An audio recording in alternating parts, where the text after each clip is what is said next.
नमस्कार. आता जवळ आलेली आहे आषाढी एकादशी आणि एकादशीला आहे ना खिचडी खायचं खूप कंटाळा येतो. म्हणजे कुठल्याही उपवासाला आहे ना खिचडी खायचं खूप कंटाळा येत असतो. तर अशा वेळेस काय करायचं माहिती आहे का?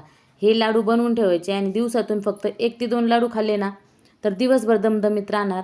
भूक पण लागत नाही आणि एनर्जी टिकून राहते. हे लाडू आहे ना पौष्टिक तर आहेच आहे, पण तुमचं वजन कमी करण्यासाठी पण खूप उपयुक्त आहे आणि मुलांना आहे ना स्मरणशक्ती वाढवण्यासाठी तर अगदी उपयुक्त असे लाडू आहे.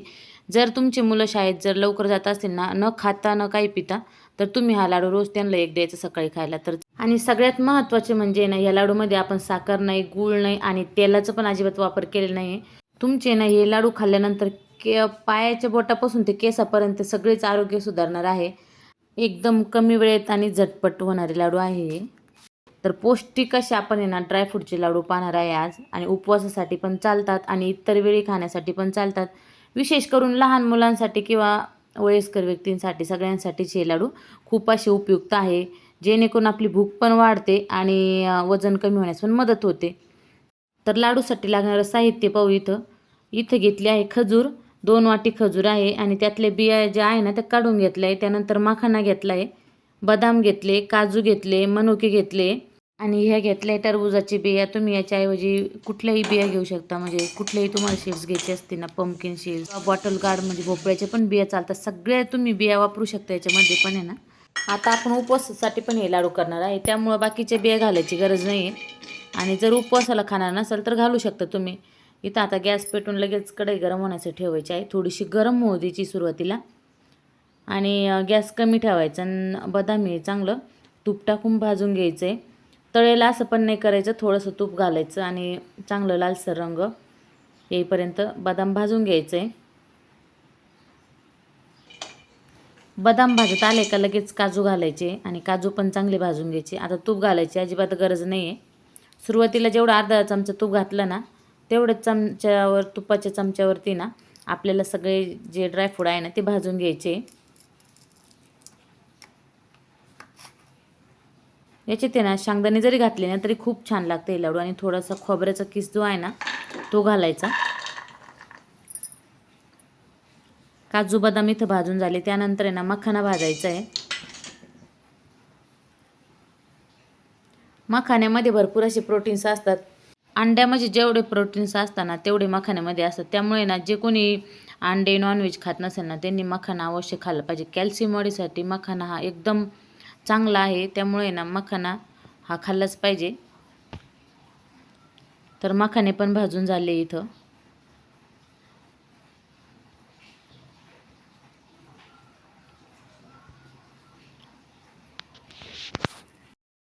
आता लगेच अक्रोड भाजून घ्यायचे. अक्रोड थोडेसे ना कमी घाला, कारण थोडेसे चवीला कडवट लागते. त्यामुळे ना लाडूची टेस्ट बदलू शकते. त्यामुळे ना अक्रोड घालताना ना थोडेसे कमी घाला.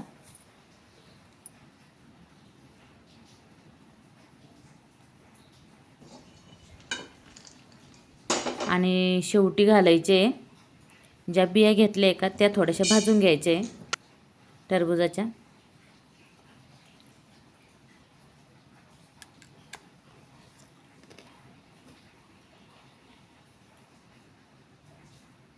तर इथं सगळे ड्रायफ्रूट आहे ना भाजून झाले. लगेच आता हे थंड होऊ द्यायचे आणि तोपर्यंत आहे ना कढईमध्ये ना अर्धा चमचा तूप घालून आहे ना खजूर जे बिया काढून ठेवले आहे का खजूर परतून घ्यायचं आहे. किंवा तुम्ही ना याला आधी पण मिक्सरला बारीक केल्यानंतर पण परतू शकता. पण जेव्हा आपण तुपात परतून मिक्सरला बारीक करतो ना छान होतात. त्यामुळे ना आधी परतून घ्यायचे आणि मग मिक्सरला बारीक करायचे.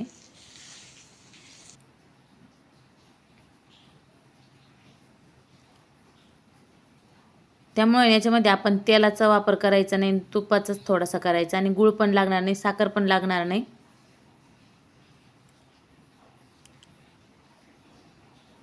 एकदम साधे सोपे आणि टेस्टी लाडू असे आहे. ड्रायफ्रूट लाडू उपवासाला तर चालतात पण एरवी पण खाण्यासाठी चालतातच.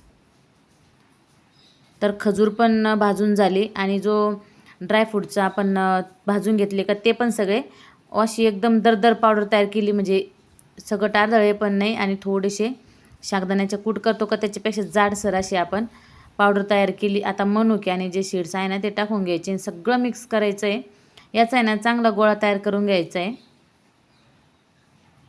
आता खजूर इतकी चिकट असते ना आणि गोड असते ना, त्याच्यामुळे गुळाचा वापर करायचा नाही आणि पाण्याचा दुधाचा अजिबात वापर करायची गरज पडत नाही इथं. तूप पण लागत नाही. त्यामुळे ना जेवढं खजूरच्या याच्यामध्ये जेवढी जी ड्रायफ्रूटची पावडर आहे ना तेवढी मिसळता येईल तेवढी मिसळायची आणि सगळं असं छान गोळा तयार करून घ्यायचा आहे. बघू शकता तुम्ही इथं छान असा गोळा तयार झाला, पीठ झालं आणि आता आहे ना छोटे छोटेचे लाडू तयार करायचे. तुम्ही लाडू करू शकता मोठे किंवा लहान आणि त्यानंतर आहे याची गोल गोल पण स्लाईस करून बर्फी पण तयार होते. पण आपल्याला लाडूच करायचे होते. तर इथं सगळे एक एक करून लाडू तयार करून घेऊ. तर ड्रायफ्रूटचे लाडू करणं एकदम सोपे आहे. उपवासासाठी पण चालतात ते. मी भरपूर वेळा सांगितलं आहे. सगळ्याचसाठी उपयुक्त आहे हे लाडू. तर व्हिडिओ आवडला असेल ना तर लाईक करा, शेअर करा, चॅनलला सबस्क्राईब कोणी केलं नसेल ना तर सबस्क्राईब करा आणि कमेंटमध्ये सांगायला विसरू नका आत्तापर्यंत कोणी कोणी असे लाडू केले आहे. मी तर शेंगदाण्याचे आणि गुळाचे नेहमीच करत असते, पण ह्यावेळेस काहीतरी जरा नवीन थोडेसे करून बघितले खजूरचे लाडू. कारण शेंगदाण्याच्या लाडूमध्ये ना गूळ घालायला लागतो आणि गोड नको वाटतं. त्यामुळे ना खजूर असलं की छान गोड पण असतात आणि गूळ पण पोटात जात नाही, प्रोटीन्स पण भेटतं. तर बघा इथं सगळे लाडू ना तयार करून घेऊ. हाताला अजिबात तूप किंवा तेल लावायची गरज पडत नाही. खजूरमध्येच खूप असं चिकटपणा असतो, तेलकटपणा असतो. त्यामुळे ना हाताला तूप लावायचं नाही आणि तेल पण लावायचं नाही. तर सगळे लाडू इथं करून झाले. हे लाडू ना जसे जसे जुने होतील ना म्हणजे जास्त दिवसाचे होतील ना तसे एकदम छान लागतात चवीला. त्यामुळे ना एकदा करून ठेवले ना 8 ते 15 दिवस आरामशीर लाडू टिकतील तुमचे. आणि ड्रायफ्रूट खायला थोडंसं मुलं पण कंटाळा करतात आणि सगळेच कंटाळा, आपण पण कंटाळाच करत असतो. त्यामुळे असा लाडू हा नेहमी एक खाल्ला ना तर आरोग्य पण सुधरेल. सगळंच पचनाच्या सगळ्या जेवढ्या समस्या आहे ना तुमच्या तेवढ्या समस्या दूर होतील हे लाडू खाल्ल्याने. तर व्हिडिओला लाईक, शेअर, फॉलो करायला विसरू नका. कमेंटमध्ये पण सांगा यामध्ये कोणते कोणते आणखी काय काय पदार्थ घालायला हवे होते. तर भेटूया नेक्स्ट व्हिडिओमध्ये. तोपर्यंत आहे ना व्हिडिओला लाईक करा, शेअर करा, कमेंट करा आणि लाडू पण करून पहा एकादशीला. नक्कीच आवडेल. धन्यवाद.